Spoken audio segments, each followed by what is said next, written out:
Okay, so today we are in the 10th lecture of the communication English, and today we are going to learn something about writing précis or summaries.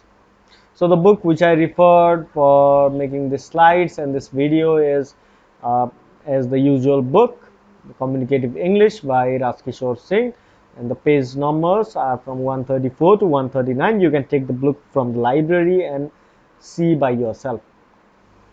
So we'll start with précis. So précis is basically a French word which means pruning away of all that is inessential, which means that you need to discard all of the unimportant thing and only keep the short important thing. A précis is a brief original summary of a précis is a brief original summary of the important ideas given in a long selection. Its aim is to give the general effect created by the original selection. It is a concise and lucid summary that forsakes all the unnecessary details, including illustrations, amplifications, and embellishments, in favor of producing the logic, development, organization, and emphasis of the original. So it is basically concise and it's short, and plus it is devoid of all the other unnecessary details. So it is basically about retaining the substance of a fuller statement, and also it seeks to articulate another author's thoughts by extracting the maximum amount of information and carefully conveying in a minimum number of words, which means you need to provide the maximum meaning in a minimum space of words. So it presents the heart portion of the text, if you like to term it that way. So precise writing aims at intelligent reading and clear, accurate writing. It is a skill of both analysis and genesis that critically questions every thought included and excluded, each word used to express those thoughts, and the proportions and arrangements of those thoughts, both in the original and the précis. In its exaction, it mercilessly reveals an author's wordiness and looseness or thinness of the thought and construction. It would strengthen our style, our sense of proportion and emphasis, and our sensitivity towards the meaning of the words and the author's viewpoint. So we will look at some of the tips or guides to writing a successful précis. So number one is we need to understand the essential facts which are dominating the idea of the passage. We need to carefully identify all of the important things from the passage that we study. And so in number two, in your opening sentence, in your opening in your opening sentence, express what the passage tends to show. The third point is, with as few sentences as possible, enlarge on the essentials shown in the opening sentences. So you need to use as fewer sentences as possible. The fourth point says, summarize only what the author says. No opinions, basically. Do not add your own opinions. The fifth line says, use your own words as much as possible. Do not borrow the words from the original words from the passage. You can use synonyms or you can use antonyms, but you have to place it quite accurately, which needs to relay the proper meaning. And last but not the least, you need to ask whether the précis is clear to the person who has not seen the original passage. So you have to gain as much feedback as possible. So here we have a passage. I'm not going to read the full passage because it's quite long, and obviously I won't do that. So you have to get this book from the library, or you can pause this video here, or I'll provide you the note. You can read the passage from here, and we will just focus on the précis. So as you can see, the précis is quite short, right, compared to the original passage, and it is using few sentences. And like we can see, the first sentence is, two things are to be considered when we think about the future of Indian theatre. So it does not start with any kind of nonsense. It only tries to portray the idea of what the passage might be about. The first is the rivalry of cinema. At one time, it was thought that the cinema outs the theater and many of the things, and it is concise, it is compact, the sentences used are quite lesser compared to the passage, and only the most important part is taken. You have to read this carefully by comparing this with this passage, and you need to understand what the Precies writer has taken from the passage and what are the things that the writer has avoided. So you need to understand it quite well. The second passage, as you can see here, it's a long passage as well. And the Precies, again, it's quite short, right? It's quite short and concise. You can see a lot of dates in here, which means that he is not missing the essential facts, using a lot of dates and the terms like microorganisms and stuff. So we will analyze it. Like, the original has been reduced by 2/3. As you can see, here are about 1, 2, 3 passages, but here only one passage. But as you can see here, the number of sentences are quite much in here. But in here, the number of sentences or the number of words has been subsequently reduced. So the original has been reduced by 2/3. That's the first point. Virtually no supportive details are included. If you read it quite well, then you will find that no other supporting details are added by the Precies writer. Transitions show relationship between idea. As a result, then finally words like these have been used, which connect the sentences quite well. So the fourth point is every major idea represented by a paragraph in the original passage is included. The Precies writer is not discarding the major ideas. And other thing is keywords such as processed, hot water bath, sterilization, microorganisms, hard wax, screw on lid, rubber gasket and two-piece lid are included accurately. The Precies writer does not miss these technical terms because you cannot substitute this with your own made terms. So the writer conceals any personal prejudice. So the writer is trying to conceal the personal prejudice which was originally provided by the passage, of course. The writing is concise, bare of supportive or illustrative material. So you can see that there are no charts or figures or anything, but the idea is quite concise and everything is revealed. The writer avoids plagiarism. Plagiarism means if you copy the exact sentence from anywhere, then it is called copying or plagiarizing. It is quite illegal, so you need to avoid that. Even if you have to copy a full sentence, you have to write it in your own words. So the writer is avoided plagiarism in here. Sentences read well and the paragraph flows well as a result of internal transition, which means that the first sentence connects quite well with the second, and so does the third, so does the fourth, up until the last sentence. As you can see, the use of phrases such as a result, finally, which is emphasizing. We have read this already in the earlier thing that we studied, right? So the next thing we are going to talk about is summary. Summary is basically restatement of someone else's words in your own words. There are many different kind of summaries and they can vary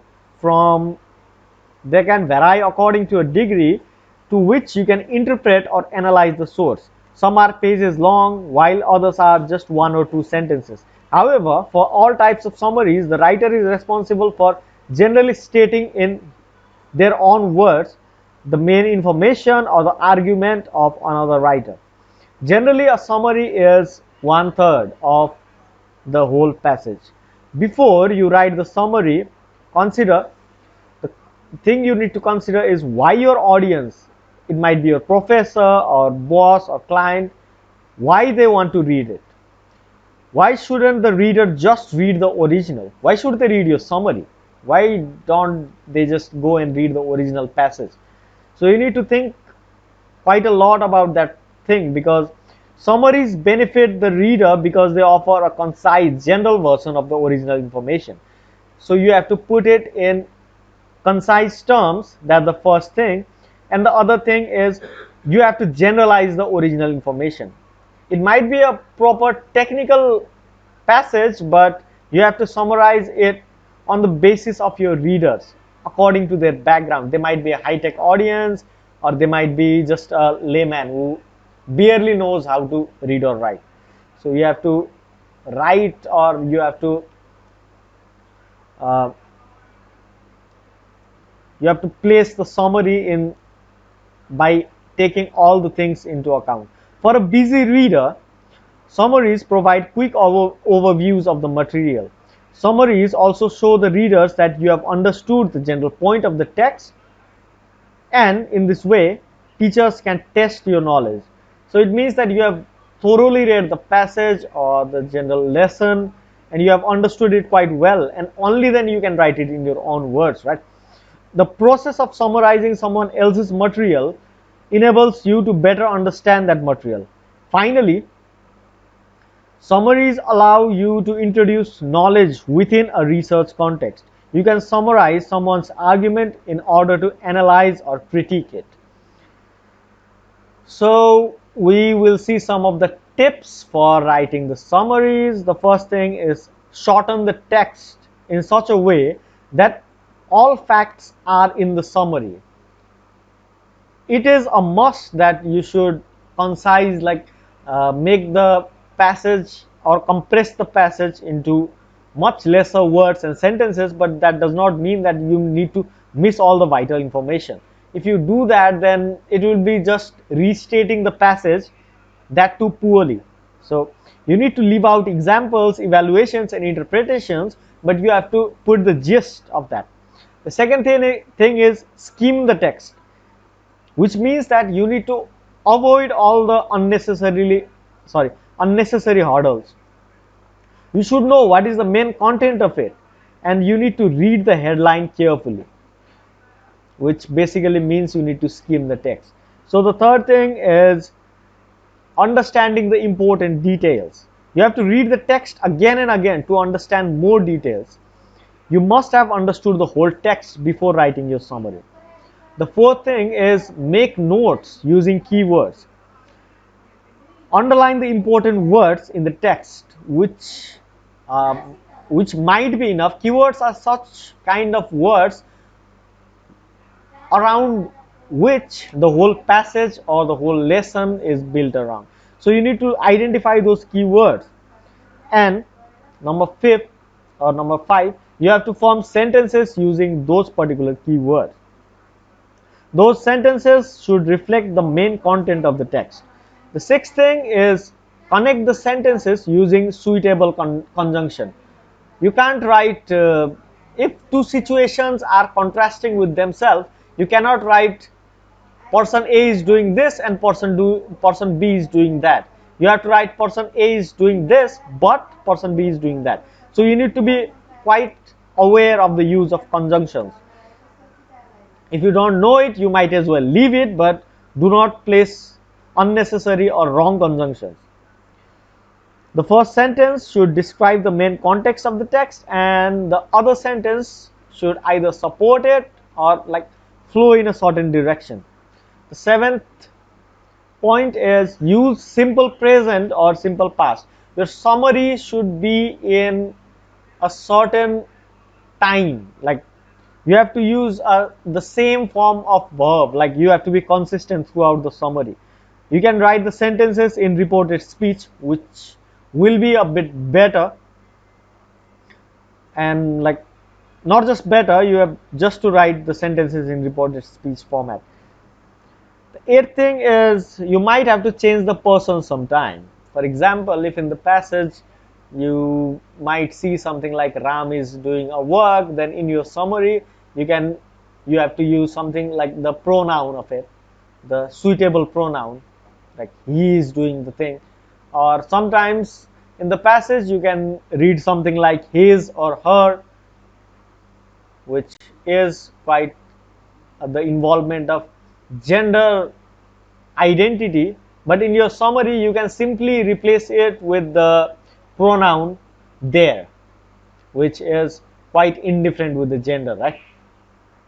So the last thing, but you should not miss it, you have to check your summary for mistakes. Everyone is prone to making errors, so you can make a lot of errors, but before presenting it to your examiner or other persons, you have to thoroughly check for spelling mistakes or punctuation mistakes or the conjunction mistakes, or you can simply check if you can reduce some sentences as well.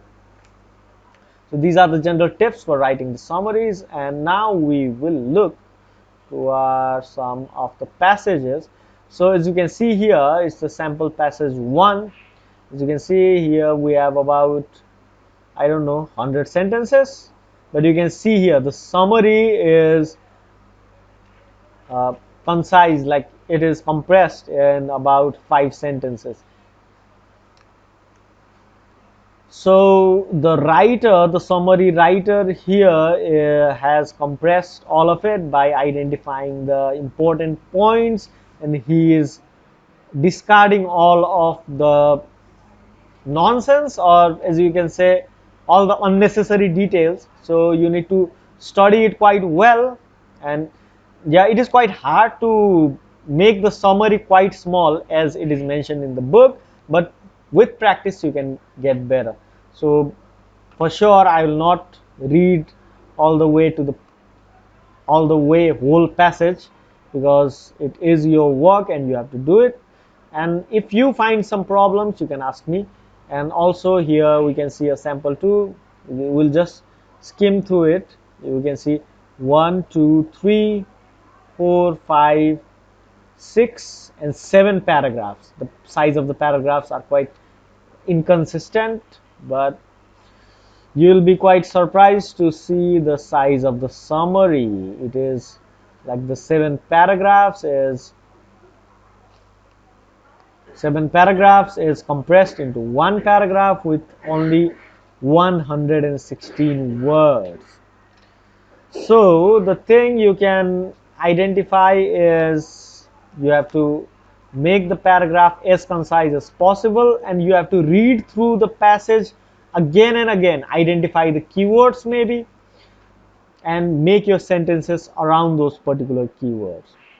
So today we learned about writing précis and summaries, and if I want you to get this book from the library and see the slides again and again and again, watch the videos again and again. You can watch a lot of videos in YouTube if you want. And in there also there are many scholars who have provided many different ideologies of writing a proper summary or précis. You can go through those as well, and I hope you do good. And if you have any problem, I'm always in the office. Thank you.